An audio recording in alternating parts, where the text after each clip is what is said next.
Salut à tous. Salut, bienvenue dans ce SAV Live. Eh oui. On va essayer d'en faire un peu plus souvent. Bon, l'objectif c'est faire un par semaine, mais on ne peut peut-être pas y arriver tout de suite. Il faut conjuguer les emplois du temps. Eh oui. C'est pas facile. On va essayer quand même voilà, de vous divertir, de discuter un petit peu de toute l'actualité de l'Olympique de Marseille en ce début d'année 2020, parce qu'on a posé quelques petits posts, quelques petites publications sur Twitter, Facebook, une petite vidéo aussi sur YouTube pour que vous puissiez nous poser vos questions. Et puis on a eu quelques-unes, donc voilà, là, on va commencer. Alors on me demande, est-ce qu'on pense qu'on peut connaître la même seconde partie de saison qu'à l'époque Bielsa. Alors, c'est vrai qu'on en a déjà discuté la dernière fois lors du dernier SAV Live. Mais qu'est-ce que tu en penses, toi, Nico? Tu penses que... Je pense que c'est difficilement comparable. Après, le défaut que tu avais déjà à l'époque de Bielsa, c'est l'effectif court. Ouais. Ça, c'est le point commun. À l'époque de Bielsa, il faut se rappeler, il y a eu la CAN qui avait fait beaucoup de mal à cet effectif, avec la blessure d'Nkoulou, entre autres. Et il y a eu des décisions arbitrales particulières, il y a des joueurs qui ont un peu lâché mentalement, donc physiquement. Je pense que déjà, même s'il est très exigeant et que les entraînements sont poussés avec Villas-Boas, l'exigence n'est pas aussi forte au niveau psychologique que peut l'avoir Bielsa, qui est un fou. Comme tu dis, on avait déjà parlé la dernière fois. Ouais. Donc je pense que les joueurs sont déjà moins usés que ce que pouvaient l'être ceux avec Bielsa. Voilà, il y a une bonne dynamique. Je pense qu'il y aura, enfin j'espère en tout cas qu'il n'y aura pas les mêmes erreurs d'arbitrage dans les gros matchs, les matchs décisifs. Et voilà, après il y a un mercato, même si ça s'annonce très calme, on peut toujours espérer qu'il renforce un petit peu cet effectif pour éviter ce genre d'écueil justement, d'avoir un blessé important genre Dimitri Payet et de se retrouver bien embêté. Déjà que Thauvin, ça va mettre un petit peu de temps qu'il rejoue. Voilà, c'est moi la petite peur par rapport à ça, c'est vraiment cette histoire d'effectif. Sinon, au niveau de l'équipe, etc., je pense qu'il y a une belle dynamique et je pense que ça peut vraiment continuer. Et l'objectif de terminer second est vraiment atteignable. Ouais. Bah après, j'ai pas de très grands souvenirs de qui était dans les places, on va dire, en concurrence avec l'OM au niveau du podium à cette époque-là. Bah, c'était Lyon, Paris. Ouais, oui, c'est ça, ouais. Mais il y avait qui a terminé troisième du coup? Je sais plus, c'était pas Monaco. Ouais, je sais plus, j'ai plus ça en tête. Je me souviens pas. Mais oui, c'est vrai que du coup le championnat n'était pas le même. Non. Parce que là cette année, qui peut revenir à hauteur de peut-être même? Lille. Ouais, Peut-être Lille. peut-être Rennes. D'ailleurs, Moi, je ne crois pas est-ce trop. qu'on en parle maintenant? On va en parler. On peut. Voilà. Alors vendredi, vous êtes sur cette chaîne Twitch. Parce qu'on va commenter le match. Alors, ce sera peut-être pas moi, toi, je sais. Pas forcément. Ouais, voilà. On ne sait pas encore qui sera. Il y aura sûrement Jean-Charles de Bono, Voilà, qui sûrement. va nous apporter un peu son expertise D'ancien terrain, joueur. ancien oui. joueur. Après, si Mourad arrive à rentrer d'Ukraine, Oui. il sera peut-être sur ce canapé. Après, on fera peut-être un truc tournant, on n'a pas encore complètement décidé. Voilà. Donc, mais on vous donne rendez-vous en tout cas à partir de 20h40 ou un truc comme ça. Ouais. C'est 20h45, je crois, le match ça. vendredi. Donc, on fera un live Twitch avec commentaires. Donc, ce sera un peu la même config dans ce canap. On Avec aura le en match sur la face. télé. Bon, on ne peut pas le diffuser, hein, vous savez comment ça marche. Histoire de Mais droit. voilà, on commentera avec notre vision un peu marseillaise Bah du oui. match. En espérant que ça se passe mieux que le premier live Twitch qu'on avait fait là-dessus, avec la grosse branlée, on peut le dire, c'est face sûr. au PSG. Moi, je retiens que les pizzas de ce soir-là. Je vous le Voilà. dis, il n'y avait que ça qui était bien. On Mais reprendra les pizzas. promis. voilà, ça c'est sûr. Bah écoutez, voilà, rendez-vous donc du coup vendredi. On va continuer un petit peu les questions. Qu'est-ce qu'on pense de la polémique avec Trélissac par rapport à la recette? Du coup, on en a parlé un petit peu tout à l'heure dans le débat Foot Marseille que vous allez avoir dans à peu près 2 heures. Mais Oui, je te laisse rendez-vous en- à 17h30 Ouais. pour le débat Foot Marseille. Je vais répéter un peu ce que j'ai dit, je pense, dans le débat Foot Marseille. C'est un gros manque d'élégance de la part de Jacques-Henri Hérault, de la direction de l'OM, parce que c'est quelque chose qui se fait. C'est pas obligatoire, mais c'est quelque chose qui se fait quand un club professionnel rencontre un club amateur qui laisse la recette au club amateur, parce que les budgets sont tellement différents. L'OM, c'est plus de 100 millions, Treissac, c'est 1 million et quelques, je ne sais plus combien. Alors, je vois que la polémique, elle a pas mal rebondi aujourd'hui, Ah ouais, ça fait avec un peu... des communiqués dans tous les sens. Il y a Treissac qui a proposé que l'OM verse cet argent au district de la Dordogne. Entre-temps, il y a le président de Bergerac qui a lui aussi communiqué en disant que Treissac, qui avait éliminé Bergerac au tour précédent, n'avait pas laissé aussi la recette. Mais bon, la comparaison s'arrête là parce que Bergerac, c'est aussi un club amateur. Donc bon, voilà, ça part un peu dans tous les sens. Je pense qu'effectivement, c'est pas très élégant de la part de l'OM qu'ils auraient dû laisser cet argent-là, à la rigueur déduire les frais de déplacement, mais laisser la différence qui est quand même 80 000 euros, qui est beaucoup pour un club amateur et finalement pas grand-chose pour un club professionnel dans le budget. Voilà, c'est un gros manque d'élégance et c'est encore une mauvaise communication du président Hérault. Oui, c'est vrai que tu parles de la communication. C'est vrai que le communiqué, je l'ai trouvé un petit peu, pas forcément choquant, mais plutôt maladroit. On reconnaît Hérault quand même dans ce communiqué. Oui, on le reconnaît. PowerPoint. Voilà, c'est ça. C'était très bien construit, mais il y a quand même certains termes qui sont un petit peu étranges pour un club du standing de l'OM. Là, tu parlais tout à l'heure, on a entendu souvent des observateurs du football, des journalistes en parler de manque d'élégance, de manque de classe. C'est vrai qu'il y a eu beaucoup de manque de classe à ce niveau-là. Ils auraient pu le céder comme ça en est la coutume. Mais dans le communiqué, vraiment, on sent un petit peu le petit truc on dirait un communiqué de radin, quoi. Ça fait un peu, oui, bon, c'est un peu grâce à nous que le stade était plein. Et puis, ils ont gonflé les prix du truc. Ouais. Donc, bon, nous, on a payé ça pour les frais de déplacement. Donc, on aimerait bien récupérer nos sous. Ouais, après, c'est déduis tes frais et voilà, donne le reste. C'est ça, c'est un pourcentage tellement minime pour un club comme l'OM de récupérer cet argent. Et puis, ça fait partie aussi, en plus, ça fait partie on va dire, du folklore de la Coupe de France. C'est ça, c'est le jeu. Du monde. Quand tu as un gros club, ça attire du monde. Surtout qu'ils ont été, ils n'ont pas démérité, Trélissac. C'est limite une petite récompense en plus. Voilà, vous avez été un adversaire coriace. On a été jusqu'au penalty. Bien, voilà, c'est ça. Ce match-là, quoi. On a été jusqu'au penalty avec vous et tout ça. Bon, voilà, il n'y avait pas de tension, il n'y a pas de rivalité entre les deux clubs. Enfin bon, ça fait 3 fois qu'ils les jouent quand même. Ouais, c'est vrai. Dacier et Labrune avaient donné l'argent. Oui, ils avaient donné l'argent à l'époque. Alors, on va prendre une question de quelqu'un qui est en live. Merci d'ailleurs d'être là ici. Monsieur Joey13, ne trouvez-vous pas inquiétant le jeu du match d'hier? On n'a rien montré. Lopez, Germain et Sarr, c'était catastrophique contre une N2. Ah, bon, déjà, moi, je n'ai pas trouvé que c'était catastrophique. Après, il faut être un petit peu indulgent avec ce match de reprise. Parce que les matchs de reprise en janvier, c'est toujours particulier. C'est après les fêtes, une période un peu courte. C'est sur un terrain différent, face à une équipe d'un niveau moindre qui s'arrache dans ce match-là. Donc on ne peut pas vraiment juger le niveau global. Après, moi, je n'ai pas vu une première mi-temps catastrophique de l'OM.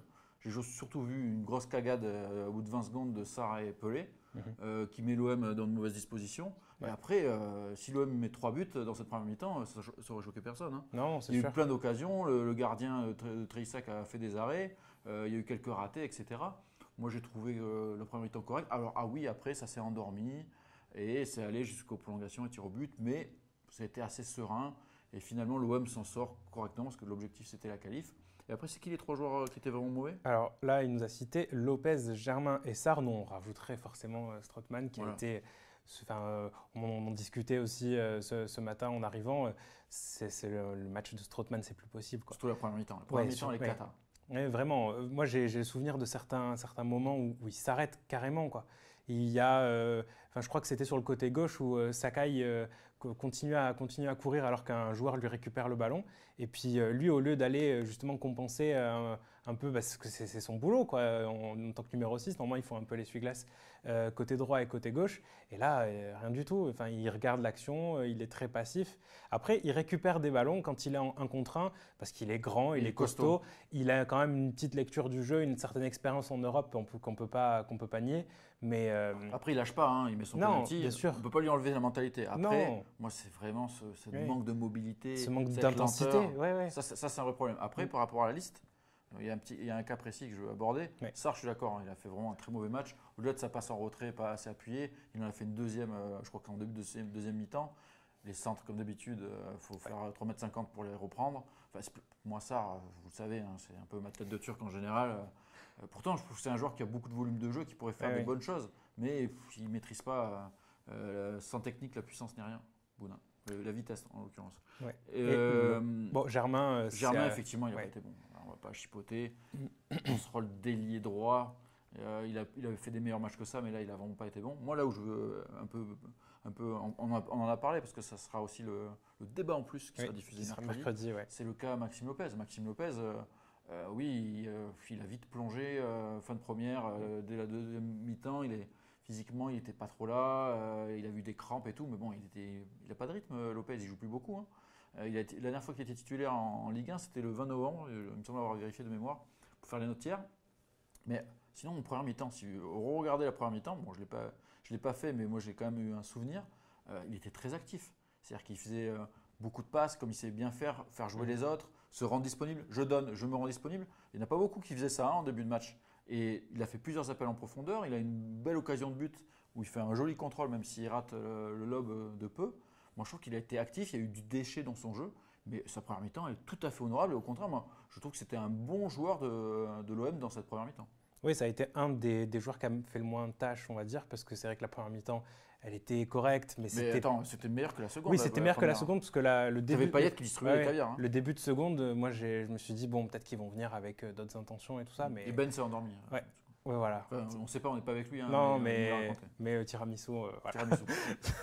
Rendez-vous dans DF. Sur DF. Exactement. Alors là, on nous pose une autre question. Est-ce qu'on ne pense pas que l'animation offensive ne dépend que de Payet? Ça, c'est un truc qui va te faire plaisir parce que c'est ce que toi, tu nous disais, je crois, mi-octobre, quelque chose comme ça. Un truc comme ça, ouais. Je disais que visionnaire. Façon, le jeu, visionnaire. En même temps, quand tu regardes l'effectif, tu ne pas trop te tromper. Quand tu sais que Thauvin est blessé et qu'il ne rejouera pas avant mars peut-être, mi-février. Mais non, on ne souhaite pas, on aimerait bien qu'il revienne le plus tôt possible, mais oui. Bon, ça paraît compliqué. Qui est le dépositeur du jeu? Justement, vu qu'il n'y a pas Lopez, parce que Lopez était un peu dépositeur du jeu à un certain moment dans cette équipe, je ne parle pas de cette saison forcément, mais dans les saisons précédentes. Là, avec ton système, avec Rongier et Sanson, c'est des mecs qui peuvent percuter, des mecs qui peuvent monter la balle, mais le distributeur du jeu, c'est Payet. C'est Payet qui crée le jeu, c'est Payet qui fait les passes, c'est Payet qui fait des frappes dangereuses, parce que techniquement, déjà, il est au-dessus du lot. Alors, je ne dis pas ça parce qu'il nous a offert un maillot. Hein. Payet, il a aussi une forme de nonchalance. En deuxième mi-temps, il a disparu. Il peut être très frustrant, Payet. C'est ça le problème. Les coups de pied arrêtés, il est tiré, vite que ce match se termine. C'est vrai que Payet, il a fait une belle première mi-temps, après, il a un peu disparu. Mais ça reste un joueur qui est tellement au-dessus techniquement. Dès qu'il a envie d'accélérer, il accélère et il peut faire très mal, surtout face à des équipes comme Traisac. Du coup, on nous parle avec cette question. Est-ce qu'une recrue offensive en prêt, ça devient primordial lors de ce mercato? Moi, ça me semble évident. Après, on a bien compris, Villas-Boas, a priori, ne ment pas. Il a clairement dit que sans départ, il n'y aurait pas d'arrivée. Donc ça veut dire une recrue offensive en prêt. Ça sous-entendrait un départ, en prêt ou pas, d'un Germain. Je ne vois pas qui d'autre dans l'effectif au poste offensif pourrait quitter l'OM parce que Beneteau est titulaire indiscutable. Radonjic, on ne va pas le prêter maintenant alors qu'il commence un petit peu à monter en régime. Payet titulaire indiscutable. Et après, tu n'as que des jeunes presque. Tu n'as pas d'autres solutions vraiment viables. Donc oui, il faudrait un départ. Et qui peut payer les 330 000 euros par mois de salaire de Valère Germain? Sûrement pas Nantes. Moi, ça me paraît compliqué. Mais après, dans l'absolu, oui. C'est évident que si tu pouvais avoir une doublure cohérente à Benedetto, parce que Germain, je ne dis pas que c'est un mauvais joueur, mais il n'a pas le profil pour le système de jeu de Villas-Boas. Donc oui, un attaquant de pointe, voire un mec polyvalent, comme je disais encore une fois, on se répète, mais c'est toujours les mêmes sujets. Un mec qui peut jouer aussi ailier droit et attaquant de pointe en attendant Thauvin, ça peut être un petit plus. Bah oui, c'est vrai. Tu as totalement raison. Que dire de plus? Je te dis, c'est ça. Bah oui, t'as rien à rajouter? Non, là, on nous parle d'une petite rumeur qu'il y avait eu, c'est vrai, que j'avais vu aussi, sur Mbaye Niang. Ouais, j'ai vu passer ça, mais c'était quoi la source? C'était une source. Moi, je bossais pas. Alors, moi, je bossais et justement, je me suis dit, bon, ça, je ne suis pas trop sûr. La source était un peu. Voilà, non, en fait, c'est un mec sur Twitter. Ah, bon. Et je ne me souviens plus de son nom, mais c'est un gars qui, de temps en temps, sort une petite info comme ça. Okay. Et voilà, donc j'ai préféré ne pas prendre de risques et ne pas relayer ce genre d'infos parce que c'est une rumeur qui peut être vraie comme qui peut être en bois, on n'en sait rien. Mais, moi, j'opterais pour la rumeur en bois quand même. Oui, moi aussi, mais on ne voulait pas être trop dur avec ce cher Tweetos. Non, mais peut-être que lui, quelqu'un lui a dit. Oui, c'est ça, voilà. Il a peut-être menti. Mais en tout cas, c'est un joueur qui remplirait vachement ce que toi tu disais. Est-ce que Niang, il va venir pour être remplaçant à l'OM? Non, je ne pense pas. Mais c'est un mec, en tout cas, qui peut jouer ailier. Ouais. Parce qu'il a déjà joué en ailier quand il était au Torino. Plutôt gauche, non? Ouais, plutôt gauche, mais bon. c'est quand même des joueurs il y a des joueurs quand même qui peuvent jouer des deux côtés. Mais c'est un profil que l'OM suit depuis longtemps. Oui, oui. Ça, c'est une réalité. Mais c'est un profil intéressant. C'est un joueur très intéressant qui est très grand. Qui commence à se stabiliser. Oui, oui, c'est ça c'est sûr. Oui, parce que ça, c'était un des trucs qui lui était reproché. Et il a fait une bonne CAN aussi, je crois, avec le Sénégal. Oui, c'était pas trop mal. C'est un joueur qui commence un petit peu à se stabiliser. Après, ceux qui l'ont côtoyé avant sa stabilisation, ils peuvent en raconter, hein, parce que c'est un spécimen, hein, c'est le Balotelli du pauvre, hein, Mbaye Niang. Donc c'est vrai que le profil, dans l'absolu, pourrait être intéressant. Après, moi je pense que cette rumeur, c'est surtout que l'OM l'a suivi à plusieurs reprises, s'est intéressé à lui, et peut-être qu'un intermédiaire ou son agent tente de le placer.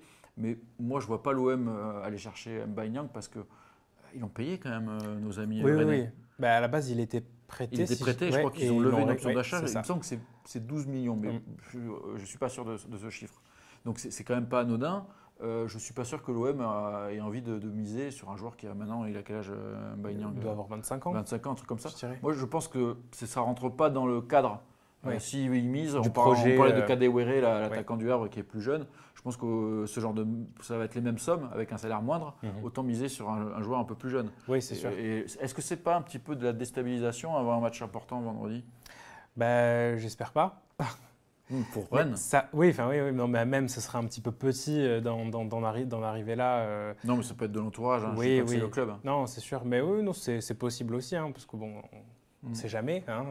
La Ligue 1 nous surprend de jour en jour. Football. Et voilà, surtout en ce début de saison qui est un petit peu étrange. Hein. C'est vrai, quand on regarde un peu les points, le championnat. C'est hyper resserré. Ouais, c'est très resserré. très resserré. Je crois pas.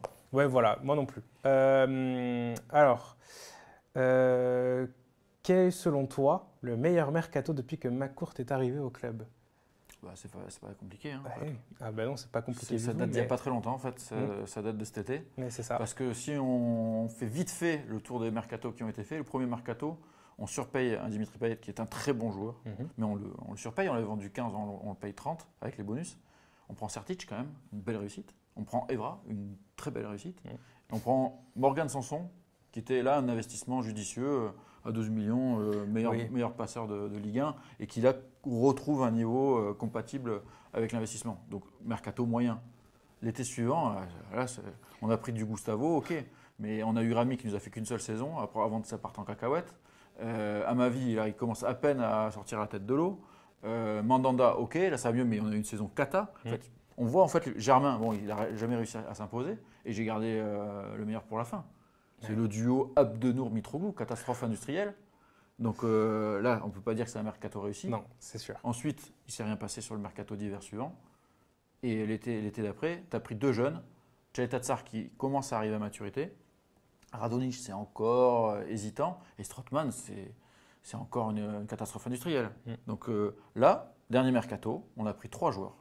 3 joueurs titulaires, 3 joueurs avec le bon état d'esprit, 3 joueurs haut niveau, 3 joueurs qui sont contents d'être à Marseille et qui n'ont pas coûté des 1000 et des 100.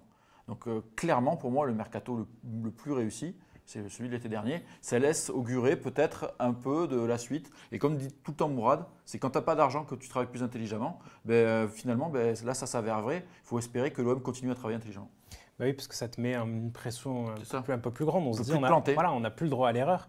Et puis surtout, là, si en fin de saison, l'OM termine en Ligue des Champions, je pense qu'il va falloir vraiment faire gaffe à ce que… Il ne faudra pas s'enflammer. Voilà, à ce que l'OM fait au mercato. Il ne faut pas que ça fasse comme un gosse qui a reçu 50 € à Noël et qui va tout flamber dans des bonbons. C'est ça le problème. Ça prête des caries. Oui, c'est exactement… là, j'ai vraiment peur de ça, moi. C'est le truc qui me fait le plus peur, parce que j'y pensais tout à l'heure pendant l'émission. Si l'OM va en Ligue des Champions… qui est qualifié en tout cas pour la Ligue des Champions, va avoir un chèque quand même assez conséquent, et j'ai peur de ce que l'OM peut faire avec ça. C'est là où normalement le travail doit être fait avant. Et oui, parce que les joueurs, tu dois déjà avoir des accords avant la qualification, préparer le truc pour éviter de surpayer derrière. Ça, c'est un travail qui se fait déjà, qui doit déjà être commencé, qui doit se faire maintenant. Il faut espérer qu'il le fasse. Et le seul point d'espoir, c'est qu'il n'y a plus Rudy Garcia. Et Zubizarreta est plus raisonnable. Plus raisonnable et vise des joueurs plus jeunes, même si là ils ont pris encore 2 trentenaires. Je pense que là ça peut être plus intéressant. Rudy Garcia, il a fait des caprices, Strootman, Balotelli et compagnie.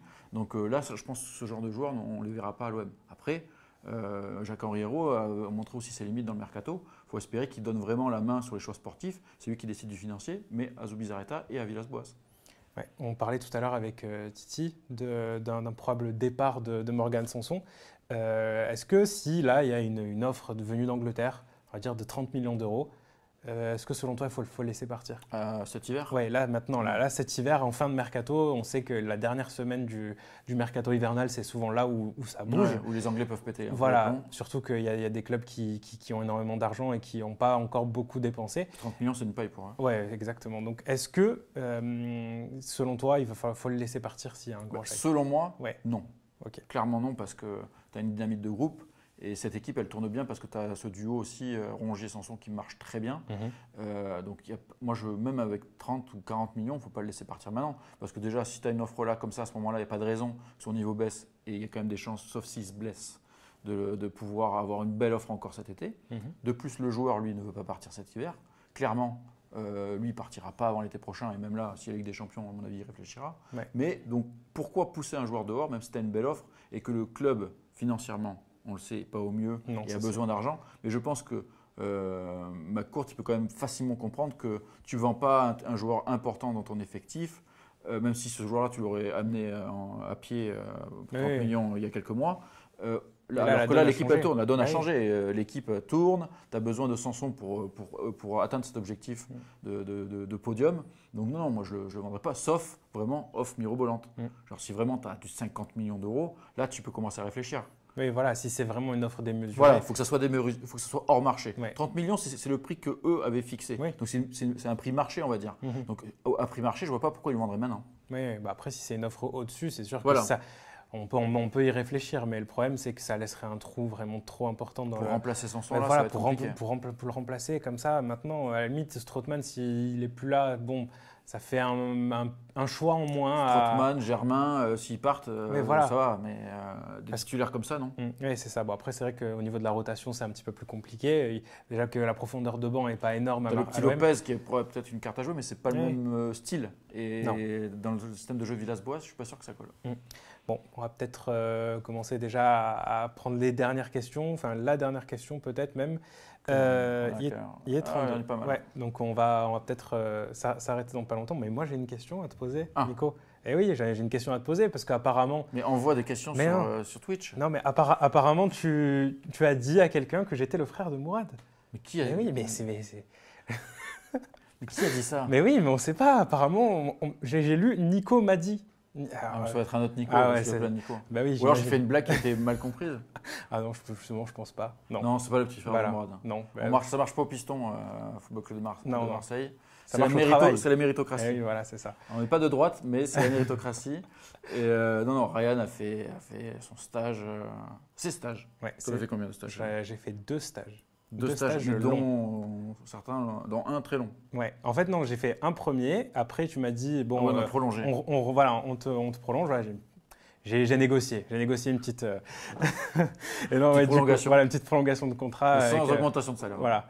Et du coup, ouais, ça avait fait ça. Et puis après, en septembre, j'ai repris donc, de septembre jusqu'à mai. Donc là, Ryan a fait ses preuves. Ouais. A fait ses preuves. Et donc, du coup, il a intégré l'équipe depuis octobre maintenant. Oui, depuis le mois d'octobre, c'est ça. On fait plein de choses et Ryan il commence à réaliser un petit peu. Réaliser l'émission, pas réaliser qu'il est avec nous. Non, je réalise aussi que… Ah putain, on est devant une caméra, quoi. Je réalise maintenant. On est entre nous, tranquille. Non, mais oui, du coup, voilà, je réalise l'émission en direct, dans les conditions du direct. Voilà. On passera peut-être un jour. Peut-être un jour en direct. On n'y est pas encore. Si la machine fonctionne. Parce que vous savez, nous, le son, tout ça, on galère. Donc on essaie de peaufiner, on travaille. Voilà, c'est ça. Donc quand vous voyez le débat foot Marseille, maintenant, il n'y a plus de montage. Et c'est moi, du coup, qui fait… tous les changements de caméra en direct et qui gère un peu le son, etc. Donc, quand vous voyez Ben faire, dites-vous que Ryan derrière, il a fait à toi. J'ai appuyé sur les boutons. Et Ben, il était prêt à faire son petit Dimitri Payet. Exactement. Et le fighting spirit assez impressionnant. Il l'a pas dit. Il l'a pas dit aujourd'hui. Voilà. Ouais. On lui envoie un message après. On lui dira parce que c'est la reprise pour lui. C'est très très grave là. Bon, il ne nous reste plus qu'à vous souhaiter une bonne soirée en tout cas. On a été ravis d'avoir fait ce petit live avec vous. Et puis on vous retrouve surtout vendredi parce qu'il y a le gros live. Il y a le gros match surtout parce que c'est un match très important pour l'OM pour cette course au podium. Et on vous donne rendez-vous aussi pour ceux qui ont pris le live en cours de route, qui ont envie de le revoir en entier. Bon, bien sûr sur Twitch, ça sera disponible, mais aussi sur YouTube demain. Voilà. On rebalancera sur YouTube. Exactement. Pour nos abonnés. Voilà. Pour que vous puissiez aller revoir tout ça. Merci en tout cas, merci Nico. De rien. Et laissez-nous des commentaires aussi pour nous dire ce que vous avez aimé, pas aimé, le live, à quelle heure vous aimeriez l'avoir. Est-ce qu'un live par semaine, un SAV live par semaine, ça vous intéresse? Si oui, quelle heure, quel jour? Parce qu'on n'a pas encore tout déterminé, donc on va avoir un petit peu votre avis. Et voilà. Puis merci aussi pour tous les commentaires hyper gentils qu'il y a eu sur la dernière vidéo, parce que c'est vrai, c'était assez chaleureux quand même. Vrai. Globalement, c'était super sympa, même si on retient le commentaire négatif. Eh oui. Quand on me dit que je n'ai pas de charisme, merci beaucoup, on vous salue. Mais bon, c'est normal, on sait très bien quand on s'expose un petit peu. On prend les risques aux critiques. Oui, mais c'est pas grave. Bon. On accepte. Bon, on vous file rendez-vous.